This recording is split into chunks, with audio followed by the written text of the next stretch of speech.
با عرض سلام مجدد برای عزیزانی که از اینستاگرام یا فیسبوک هم دیگر رو نگاه میکنیم، یه دعای کوتاه میکنیم قبل از اینکه موعظه رو شروع کنیم.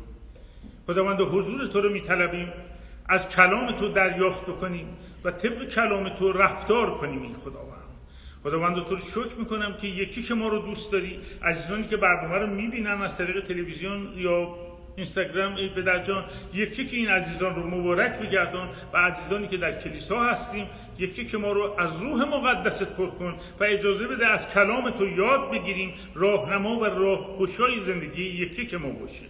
به نام پدر، پسر و روح القدس، آمین. ای خداوند، همونطور که عرض کردم عنوان موعظه‌مون هست ایمان در عمل. امروز از صبح که کلیسا رو شروع کردیم، قبل از اینکه تو اینستاگرام بریم کلی سرود خوندیم، شهادت داشتیم، همش در مورد ایمانه. ما همه میگیم که ایمان داریم. اساسا در دنیا من فکر می‌کنم 3 جور آدم هست. یه سری ایمان ندارن، اصلا ما کاری با اونا نداریم، براشون دعا میکنیم که خداوند هدایتشون کنه. یه سری آدم هستن که فکر میکنن ایمان دارن ولی ایماناشون رو مصرف نمیکنن. یه سری آدم هستن که ایمان دارن و ایماناشون هم مصرف میکنن. امیدوارم همه ما جزو این گروه باشیم.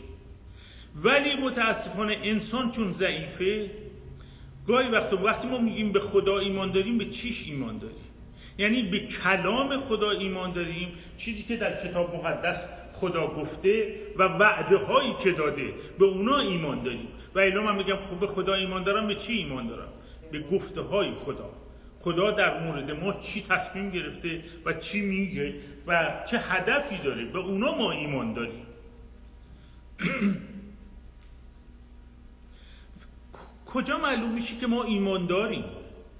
وقتی که ایمانمون رو مصرف میکنیم. کجا مصرف میکنیم؟ وقتی که در یه مشکلاتی میفتیم، وقتی در سختی و مشکلی قرار میگیریم، اونجا نشون میده که ما ایمانمون رو مصرف میکنیم یا نمیکنیم. از ایمانی که از صبح تا شب میگیم، به همه میگیم ما ایمان داریم، ما عیسی مسیح خدای ما، برای ما صلیب شد، همین اینا رو میگیم. ولی وقتی که تو مشکلی میفتیم، اول دعا میکنیم، اول به حضور خدا میریم و به گفته های خدا ایمان داریم که چی گفته. یه نکته اساسی که وجود داره، ایمان ما اگر ضعیف بشه کار خدا رو خراب نمیکنه، چون خدا قادر مطلقه و میتونه هر جا که ضعیف بشه ایمان انسان، خودش برنامه خودشو پیاده میکنه. خدا اون چیزی که احتیاج داره و میخواد انجام بده انجام میده. ولی وقتی که ما در ایمان ضعیف میشیم، انسان وقتی در ایمان ضعیف میشه دچار مشکل میشه، خودشو تو هلاکت و بدبختی میندازه. حالا برای اینکه بیشتر واضح بشه این قضیه یه توضیح میدم. رابطه ما رو 2 تا مطلب هست. وقتی ما ایمانمون رو درست مصرف نمی‌کنیم، رابطه ما رو با خدا خراب میکنه. چجوری خراب میکنه؟ همونطور که عرض کردم، خدا یه سری وعده هایی داده در کتاب مقدس، میگه نترس زیرا که من شبان تو هستم، من خدای تو هستم، من تو رو کمک میکنم. هزاران بار در کلام این مطلب رو گفته. وقتی که من تو مشکل میفتم و میترسم و طبق کلام خدا عمل نمی کنم، یعنی چی؟ معنیش یعنی چی؟ یعنی خدا دروغگوه دیگه. وقتی که من به وعده های خدا باور نمی کنم در زمانی که باید بکنم، وقتی که همه چیز خوبه، ما هممون شیریم به قول معروف، وقتی همه چی درسته، ما ایماندارای قوی هستیم. ولی همچین یه مشکلی که پیش میاد، همه شروع میکنیم مثل ژله لرزیدن که خدایا چی شد؟ در صورتی که خدا عوض نمیشه. خدا همون خداست. خدا همیشه وعدهاش امینه، در وعدهاش پابرجاست و انجام میده. پس وقتی ما در مشکل میفتیم، اگر به حضور خدا و ایمانمون تضعیف بشه، این توهین به خداست. وقتی به خدا توهین بکنیم، افت خواهیم کرد، ضعیف خواهیم شد. و مسئله دوم، چیزی که هست، انسان وقتی که خودش به مشکل برمیخوره و از خدا دور میشه یا افکار خودش رو میخواد مسلط بشه و از طریق خودش کاراشو انجام بده بیشتر در هلاکت میفته. حالا چند تا مثال زنده از کتاب مقدس میزنم که از این توضیحات واضحات خارج بشیم.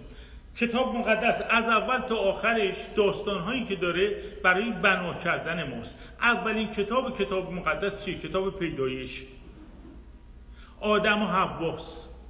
آدم و حوا کی گول خورد؟ حوا گول خورد. خدا بهش گفته بود به هر چی که میخواین دست بزنی، از هر درختی که میخواین بخوری، تو بهشت زندگی کنی. حوا چرا رفت به درخت حیات دست زد؟ خدا بهش گفته بود این دو تا درخت رو دست نزن، درخت حیات و درخت معرفت. این دو تا درخت رو بهش دست نزن و رفت به درخت معرفت دست داد. از میوه درخت معرفت چیت خورد. حالا داستان اونو کار ندارم، اصل قضیه چیه؟ حوا چجوری این کارو کرد؟ شیطان گولش زد. چی بهش گفت آیا واقعا خدا به تو گفته دست نزن؟ دیدین بعضیا همچین موزیانه حرف میزنن، آدمو میخوان بکشونن به راه کج، شک ایجاد کنن در آدم. الانم تو زندگی های خود ما بعد از این همه چند هزار سال از کتاب مقدس گذشته ها، امروزم اطرافیان ما که بی ایمانن و ایمان درست ندارن و کسی که ایمان نداره روح شریر و روح بد داره، اینجور آدما میخوان ما رو چیکار کنن؟ وسوسه کنن، ما رو به شک بندازن. آیا واقعا خدا میتونه این کارو بکنه؟ وقتی من سرطان گرفتم عزیزان، دکتر من میخندید، میگفت تو وقتی به من خبر داد که تو چیزی کلونت و رودت خیلی وضعش خرابه، همین الان امروز باید عمل شه، من شروع کردم شوک کردن، خدا رو پرستش کردن. گفت تو دیوانه ای، میخندی خدا رو گفتم نه، خدا به من چند ماه پیش جلو قبل از که من بدونم مریضم به من گفت الا اگر سرطان هم داشته باشی تو رو شفا میدم. من اون خدا رو پرستش میکنم، من به گفته ای تو نگاه نمیکنم که، و خدا بود که ما رو شفا داد. چرا اینو میگم؟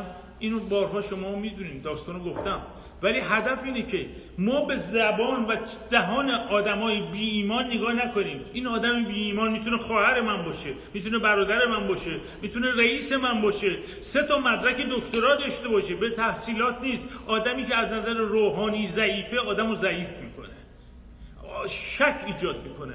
آدم و حوا چرا از بهشت خدا بیرون شدن؟ به خاطر اینکه شیطان شک در اینا ایجاد کرد.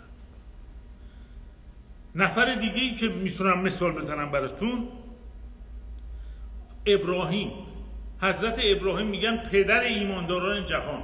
ابراهیم و سارا خدا بهشون وعده داده بود که بهشون بچه میده و چندین سال هم صبر کردن ولی بچه دار نشدن. فرشته خدا به ابراهیم نازل شد، گفت امسال بچه دار میشی، تو سارا همسرت بچه دار میشه. ابراهیم شروع میکنه خندیدن، میگه من که 100 سالمه، زنم 90 سالشه، چجوری میخواد بچه دار بشه؟ و همین با شک و خنده باعث میشه چیه؟ به حرف خدا اعتماد نکنه، ایمانشو کنار بذاره، بیاد به ایمان کی بچسبه؟ سارا که زنش بود. سارا چه پیشنهاد کرد بهش؟ گفت بیا برو با این کلفت من هاجر با این همبستر بشو، این کنیز منه، این که بچه دار شد بچهش مال منه. و این کار رو کرد، این اشتباه کرد، اسماعیل به دنیا آمد که هنوز بعد از چند هزار سال هنوز این مشکل ابراهیم و اسحاق و اسماعیل وجود داره. چرا؟ چون شک کرد، به حرف خدا گوش نکرد، اومد به حرف زنش گوش کرد. همینجا که الان صحبت چی کردیم، گاهی وقتا همسر ما نمیتونه اون راز دل ما رو درک بکنه. ما دقیقاً گوشمون باید هر نفری، هر فردی، آحاد ما، تک تک ما به خدا گوش کنه، خدا به ما چی میگه. و دقیقاً سال بعد سارا حامله شد در سن 90 سالگی و اسحاق به وجود اومد. اسحاق یعنی چی؟ معنی یعنی خنده، همون خنده‌ای که ابراهیم کرد به زبان عبری. اسحاق یعنی خنده. وقتی خندیدی من خنده رو بهت میدم، خنده‌ای واقعی رو میدم، نه خنده‌ای تظاهر و بی ایمانی رو. مثال دیگه، قوم قوم اسرائیل که در مصر بودن، در اسارت بودن، برده بودن، خدا اینا رو آورد بیرون، دریا رو براشون باز کرد، همه این کارا رو کرد. وقتی اومدن کلام خدا میگه راهی که از اونجا باید میومدن به سرزمین موعود میرسیدن، به سرزمین کنعان برسن، 11 روز میشه برسن. 40 سال طول کشید. چرا؟ چون به وعده های خدا ایمان نداشتن، چون ضعیف بودن و این ضعف ها باعث سستی آدم میشه. راه 11 روزه میشه 40 سال. اما اینایی که نمیگم که پس حتی موسی که فرزند بزرگترین پیامبر خدا بود، موسی نتونست وارد سرزمین آزادی و سرزمین کنعان بشه، چون 2 تا اشتباه کرد، 2 جا به حرف خدا شک کرد و پشت دروازه رود اردن موند. و کیا تونستن عبور کنن؟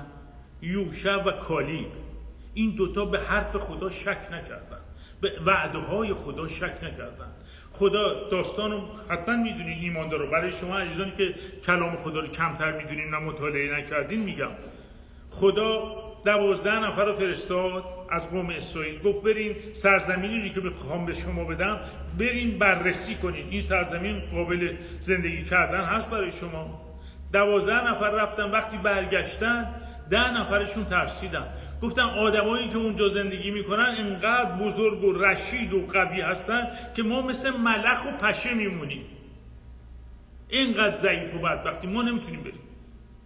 کالیب و یوشع بودن که گفتن نه، ما به توانایی خودمون نباید نگاه کنیم، ما به خدای زنده باید نگاه کنیم. اوست که هدایت کننده ای ماست، اوست که ما رو رهبری میکنه و ما رو قول داده ما رو از این مشکلات عبور بده و ما رو به پیروزی برسونه. و اینجاست که زندگی یکیه که ما حالا برمیگردیم. این داستانا رو چرا گفتم؟ باعث ضعیف شدن ایمان ما نشه، بگیم اگه ابراهیم ضعیف بود، موسی ضعیف بود، پس ما چیکاریم؟ نه، برعکسش هم هست. مریم مقدس زنی بود، یه بچه 14-15 ساله حرف خدا رو اعتماد کرد، به بزرگترین زن عالم شد. یوسف عهد عتیق، برادراش بهش خیانت کردن، فروختنش، تو چاه انداختن، 1000 وصله بدجور بهش دادن، بدنامی بهش دادن، ولی خدا رو ترک نکرد، نهایتا پیروز شد، به همه چی رسید. و خود عیسی مسیح تو فرمایشاتش چی به ما میگه؟ تمام کتاب مقدس نشون میده، میگه هر جا که عیسی میرسید جزامی میومد، کور میومد، شل میومد، هر کسی هر دردی داشت. اولین سوالی که عیسی میکرد چی بود؟ میگفت ایمان داری؟ طرف میگفت بله، میگفت ایمانت تو رو شفا داد، برو فرزندم. کجا عیسی مسیح نتونست خیلی، کتاب مقدس میگه انجیل متی فصل 13، کجا عیسی نتونست خیلی شفای زیاد بده؟ درست شهر ناصره، شهری که خودش به دنیا آمده بود، اونجا بزرگ شده بود. عیسی مسیح خودش میگه چون ایمان نداشتن. چرا ایمان نداشتن؟ همه مردم، انجیل متی فصل 13 آیه 53 تا 58 تو خونه مطالعه بکنید. همشون میگفتن این که یوسف عیسی میشناسیمش، این بچه بود تو محل ما بزرگ شده بود، مادرش که مریمه، باباش هم اون نجاره است یوسف، با این همکاری، خواهرهاش، برادراش، و این حرفای چیز باعث میشد که تبدیل شدن و تغییر عیسی مسیح رو درک نکنن. حالا این چه حسنی برای ما داره؟ همین حالت رو برای یکی که ما داره. من و شماها، من خودم هم مثال میزنم، من علایی که یه وقتی مسلمون بوده، یه وقتی که 70 سال پیش 60 سال پیش من چی کار میکردم، این علا دیگه نیستم. خیلی از رفقای من که الان منو میبینن 40 سال مثلا منو ندیدن، تو این 40 ساله زندگی من عوض شده، من ایماندار شدم، من به خدا نزدیک شدم، فرزند خدا هستم. اینا نمیتونن اینو تصور بکنن و باور کنن، هنوز با اون چشم قدیم به ما نگاه میکنن و میخوان باعث شک و تردید ما بشن.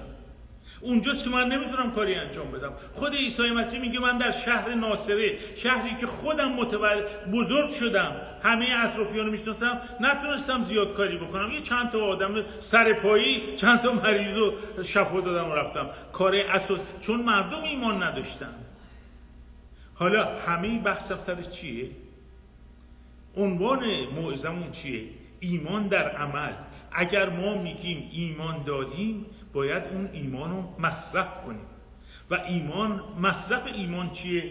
اگر کلام خدا به ما وعده داده، ما رو وعده خدا بایستیم. چند روز پیش من یه حال بدی داشتم، گفتم شیطان، شریر، تو از من برو بیرون به نام عیسی مسیح.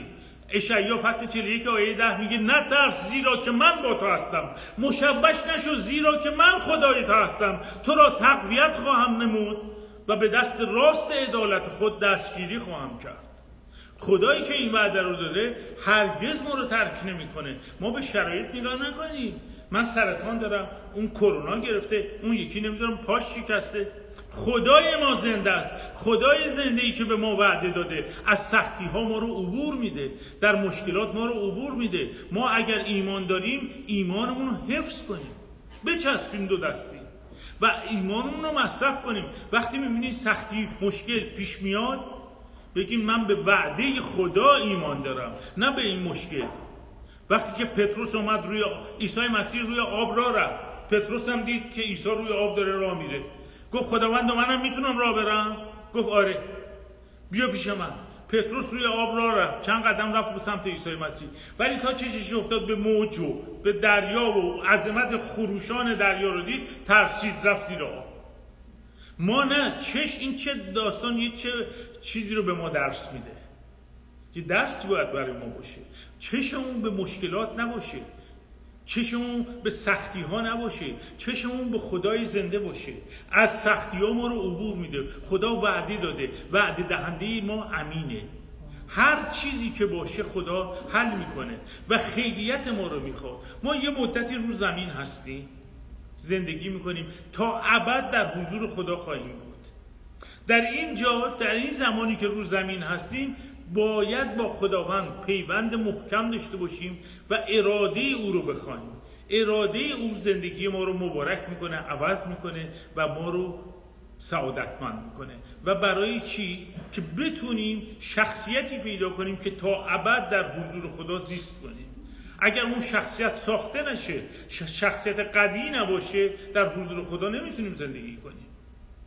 پس مطمئن باشیم به خدا و ایمان داشته باشیم. یه کاری میخوام امروز بکنیم.